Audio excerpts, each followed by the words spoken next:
प्राणनाथ दर्शन अध्याय नंबर 72। किसी भी विषय पे बिना तर्क वितर्क, बिना शंका संदेह, बिना चर्चा, बिना छानबान, बिना हृदय मन तन और आत्मा में जब तक विश्वास नहीं आता तब तक उस चीज को या वस्तु को या बात को बाबत को कभी भी विश्वास नहीं करना चाहिए। सुंदर साहब जी और साधक जी भक्त जनों जी, हजारों साल सत्युग, द्वापर, त्रेता और कलयुग में हिंदू पक्ष में कितने ही धर्म ग्रंथ लिखे गए, मुस्लिम पक्ष में भी है, ईसाई में भी है, सिख में, बुद्धिज्म और जैनिज्म, यहूदी पक्ष में भी है। अलग अलग जातियों के हिसाब से सब अपने आप को उच्च या नीच, सवर्ण अवर्ण, अमीर गरीब, चाहे वो भाषा का हो, भेद का हो या संस्कृति का हो, उसमें उतार चढ़ाव अलगता वक्त दिख रहा है। और हम परमात्मा विश्व नियंता भी है, विश्व सृजनहार भी। अगर परमात्मा ने मनुष्य एक ही प्रकार के बनाए, नर और नारी, कीड़ी मकोड़ की, कीड़ी की जात भी एक ही, मकोड़ की एक भी, पशु पक्षी प्राणी, गाय देखो, बैल देखो, बछड़ा देखो, भेड़, बकरी, ऊंट, सिंह, बाघ, चीता, शियाल, हरण। हरण मतलब एक ही जगह, शेर एक ही जाति का। वहाँ पर प्राणियों पक्षी में कोई जात नहीं, पात नहीं, ऊंच नहीं, नीच नहीं, अमीर नहीं, गरीब नहीं। छोटा सा जीव से लेके महान डायनासोर तक। तो मनुष्य ने अपने आप को क्यों अलग किया? ऐसी कौन सी निजी महत्वाकांक्षा है, ऐसी कौन सी आशा, ऐसी कौन सी महेशा, ऐसा कौन सा अभिमान, तृष्णा? आप क्या हो? एक खून के बूंद मनुष्य बना नहीं सकता, चाहे वो प्राणी का हो, पक्षी का हो, मनुष्य का। एक तन हजारों करोड़ों रुपये से के बावजूद आप साइंस इतना बड़ा आगे बढ़ चुका है, एक मनुष्य बना नहीं सकते। माता के गर्भ में 9 महीने के बाद एक बालक बाहर आता है। अंदरूनी प्रक्रिया किसको पता है? छोटा सा शुक्रकोश, छोटा सा अंडकोश मिल गए, गर्भ बन गया, भ्रूण बन गया। 9 महीने के बाद एक मनुष्य बालक को जन्म देता है, एक नारी। सत्युग, द्वापर, त्रेता, कलयुग तक नारी को नर का गार सभी धर्म ग्रंथों ने माना। नारी जन धर्मों, पीरो, पैगंबरों, फकीर, कुछ गिने चुने पंथ और संप्रदाय, जिसमें नदानंद संप्रदाय ने नारी को सर्वश्रेष्ठ माना। नारी को भक्ति और साधना पक्ष में कभी बाधा रूप माना नहीं। वो बोलते हैं बिना नारी के राम और कृष्ण अगर पैदा नहीं हो सकते तो आप नारी को अपमान क्यों करते हो? सदगुरु धनी देवचंद जी महाराज ने, प्रभु प्राणनाथ ने नारी को सबसे सर्वश्रेष्ठ माना। बिना नारी के अगर कोई अवतार पैदा नहीं हो सकता, कोई धर्म पुरुष, देवी अवतार और फरिश्ते पैदा नहीं हो सकते, तो नारी सबसे सर्वश्रेष्ठ है। भक्ति और साधना पक्ष में नारी आपको तन मन धन, हिम्मत, धीरज, श्रद्धा, आत्मविश्वास, गंभीरता, निडरता वो साथ देती है। आप संसार में रहते भी प्रभु को पा सकते। प्रवाही जन सात भी 3 प्रकार की सृष्टि, क्षर ब्रह्मांड, अक्षर ब्रह्मांड, अक्षरातीत। मैं इसलिए कहता हूं सबको जांचो, परखो, समझो। परमात्मा ने अगर दुनिया बनाई, उसके लिए नात जात, ऊंच नीच, अमीर गरीब नहीं है। ऐसा कौन सा पंथ और संप्रदाय, धर्म है जिनमें मानव मात्र एक समान? अमीर गरीब का, ऊंच नीच का, जात पात का वहाँ पर भेद नहीं। वहाँ पर सभी का खान पान, रहन सहन और गान और भक्ति और श्रद्धा एक ही हो। ऐसा कोई चुनो ना जो परमात्मा ने बनाया, उसके पथ पे, उसी के रास्ते पे चले। उसमें नयनानंद संप्रदाय सबसे प्रणामी धर्म, परमात्मा ही प्रेम, प्रेम ही परमात्मा। अक्सर परब्रह्म परमात्मा की बात करता है। जो श्री राज जी बोलता है, श्री धरे जी, श्री पिया जी, श्री कृष्ण जी बोलता है। सिखों में गुरु ग्रंथ साहिब में भी नानक एको श्रमणी, मुस्लिम पक्ष में खुदा ताला, अल्लाह, हक हक हक। ईसाई पक्ष में supreme to the what is only one. मैंने जो बताए ये चारों महान है, धर्म है, पद संप्रदाय, वहां पर नात जात ऊंच नीच कुछ भी नहीं। एक छोटी सी बात, अपने आप को हिंदू सनातन वैदिक कहने वाले हम, हमारे प्राय बूढ़े माँ बाप वृद्धाश्रम में रहते, करने रहते। बूढ़े माँ बाप को हम तवज्जो नहीं देते, वो मान सम्मान पद प्रतिष्ठा देते नहीं, अपने आप को हिंदू कहने वाले। जबकि मुस्लिम पक्ष में बहुत बड़ी बात है, मुस्लिम जनजाति हुई, उनके बूढ़े माँ बाप कभी वृद्धाश्रम में, करने घर में जाते नहीं। अगर वो छोटी सी लारी चलाएगा, पान का गल्ला, साइकिल का बच्चा निकलेगा, कि अपने बूढ़े माँ बाप से अपनी अलग नहीं करता है। वही बात जैनिज्म में, बुद्धिज्म में और सिखिज्म में है और ईसाई पक्ष में है। हमारे यहाँ थोड़ी हिंदू उसमें विसंगतता है। क्योंकि बात क्या है, 33 कोटि देवी देवता, सभी की पूजा पद्धति, निधि, सिद्धांत सब अलग ही है। जब देवी और देवी देवता ही अलग है तो ना हिंदू सनातन परंपरा अलग ही हो जाएगी अपने आप।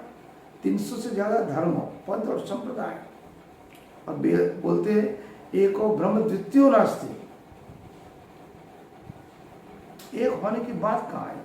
जिन्हें खाना पाना रहन सहन हिंदू होने के बावजूद सब अलग, जाति में अलग, भाषा में अलग, वेद में अलग, रहन सहन खाना पीना सब अलग, पूजा पद्धति अलग।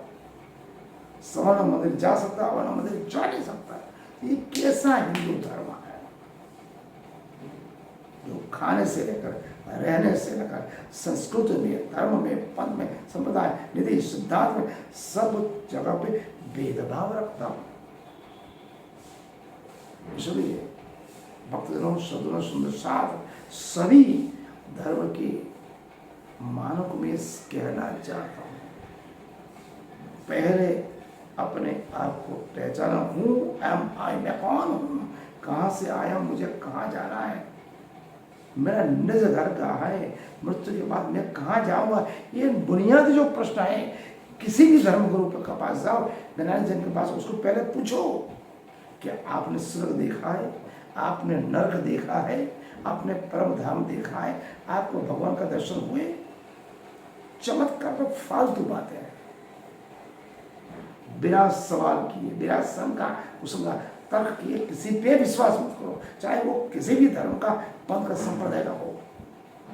कोई श्राप या साप किसी को मार नहीं सकता। परब्रह्म परमात्मा ने आपको पैदा किया, न आपका जन्म की तिथि नक्की थी, न मरने की तिथि नक्की है, जन्म का समय नक्की नहीं है, मरने का समय नक्की नहीं है। तो आप किससे डरते हो? परब्रह्म परमात्मा सभी का नियंता है। तो किसी श्राप से, किसी तंत्र मंत्र साधना से आप मरने वाले नहीं हो। आप क्यों डरते हो तंत्र मंत्र साधना, किसी श्राप से? उसको ये बोलो ना, तू तंत्र मार, मंत्र मार, श्राप दे, मैं मरता हूं तो अभी मरूंगा। आपको कोई मारने वाला दुनिया में इंसान नहीं है। परब्रह्म परमात्मा से अक्षरातीत ही नहीं आपकी जीवन लीला लिखी है। इसलिए हे मनुष्य, अपने हृदय मंत्र आत्मा में हिम्मत, दृढ़ श्रद्धा, आत्मविश्वास, गंभीरता और निडरता रखो। ईश्वर पर श्रद्धा को पुख्त शक्ति है जो हमें समग्र ब्रह्मांड को चला रहे, जिसमें 5 पंच तत्व आ गए, 3 गुण सत्व रज तम आ गए, 14 लोक का ब्रह्मांड आ गया, सभी प्रकार के देवी देवता अवतार आ गए, इनमें रहने वाले ईश्वर सृष्टि जीव सृष्टि मनुष्य सृष्टि सभी आ गए, एवं आदि नारायण से लेकर सभी शक्तियां महाप्रलय के वश में होने से इसको अक्षर ब्रह्म कहा है। यहाँ अक्षर ब्रह्म किसको बोलते हैं? अक्षर का मतलब होता है सरित नाश होने वाला। ये पंच भौतिक तत्व 3 गुण सत रज तम 14 लोक का ब्रह्मांड, इसके अधीन रहने वाले सभी जीव सृष्टि ईश्वरी ब्रह्म सृष्टियां आदि नारायण तक सभी शक्तियां देवी देवतियां अर्थात सभी महाप्रलय में वश होने के कारण इसको अक्षर ब्रह्मांड कहा गया। आप अकेले मरने वाले नहीं हो, देवी देवता भी चले जाएंगे, तो आप क्यों डरते हो? दूसरा है अक्षर ब्रह्मांड, अक्षर जिसको अखंड अविनाशी कहते हैं। अक्षर ब्रह्म पार ब्रह्म परमात्मा श्री आदि से अक्षरादित के शतांग है, जिसकी लीला नूरी अखंड ब्रह्मांड को योग माया का ब्रह्मांड कहते हैं। ये जो तीसरा ब्रह्मांड है 28वें कलयुग का, ये जागने का ब्रह्मांड है। अब कभी कभी धर्म ग्रंथों में सगुण या साकार, निर्गुण या निराकार, ये 2 अलग तरह की भाषाएं शब्द प्रयुक्त होते, दोनों परस्पर संबंधित उपाधियां संयुक्त माया के ही है, पार ब्रह्म के नहीं, और ये दोनों अग्राह्य भी है। श्रीमद् भागवत गीता में दूसरे स्कंद में 10वें अध्याय में 33 से 34 श्लोक में जिसका आकार या रूप होता है वो साकार होता है, जिसका आकार या रूप नहीं होता वो निराकार है। महाप्रलय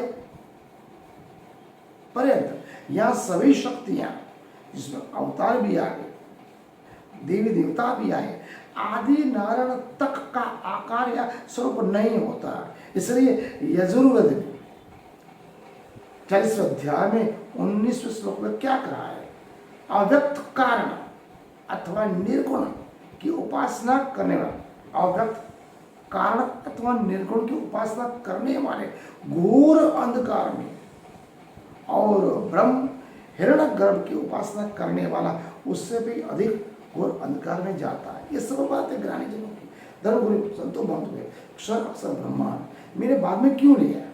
पहले आपको ये बताया अक्षर क्या है, अक्षर क्या है, अक्षर परमात्मा, इसको जांचो परखो समझो, उसके बाद ही किसी पे विश्वास करो, चाहे वो कितना भी धर्मगुरु क्यों हो, कितना भी बड़ा सदगुरु क्यों हो, कितना भी अपने आप को कहने वाला ज्ञानी जन हो। आपने देखा है अक्षर ब्रह्मांड, आप समझा सकते हो, क्योंकि आज का युग साइंटिफिक युग है, विज्ञान का युग है, हर चीज तर्क वितर्क के ऊपर आधारित है। कान की सुनना है, सुनने के बाद अगर दिल बोलता है ये चीज सही है, तभी वो सही बनने का कोई जरूरत नहीं।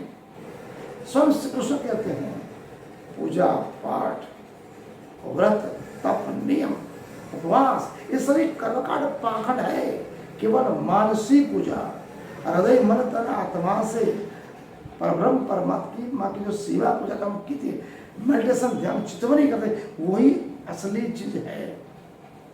बातें सब बाह्य आडंबर है, तिलक लगाओ माला बनो, ये कोई जरूरत नहीं। वो कहाँ कहता है तुम सुबह मन दे रहा हो, समझ आपके घर में आपको पैदा करने वाले आपके माता पिता माँ बाप ही देवी है, देवता भगवान है, ईश्वर है। इसलिए ईश्वर पे श्रद्धा रखो। नंबर 2, सगे माँ बाप, जब तक माँ बाप जिंदा है वही भगवान। अगर माँ बाप मृत्यु की हो जाए तो अपने बैठक खंड में, अभ्यास खंड में, मंदिर में और भोजन में सब वहाँ पर माँ बाप का फोटो रखो। सुबह उठे पहले उनको नमन करो, वो थे तभी आप इस दुनिया में आए। परम पिता परमात्मा ने उनको मिलाया, वो मिले तभी तो आप पैदा हुए, मतलब जिंदा भगवान तो वो है, क्यों उनका आशीर्वाद कभी खाली नहीं होता। कभी माँ बाप ही ऐसे है, माता पिता ही वो है जो अपने पुत्र और पुत्री को दुनिया में विकास में देखना चाहते हैं, प्रगति में देखना चाहते हैं, आपकी उपलब्धि को सराहना करें, आपको हर संकट से बचाएं। इसलिए मंदिर जाओ, मस्जिद जाओ, गुरुद्वारा जाओ, के चर्च में जाओ, नहीं जाओ चलेगा, माँ बाप के कदमों तले सभी जन्नती है, ये मुस्लिम पक्ष भी बोलता है।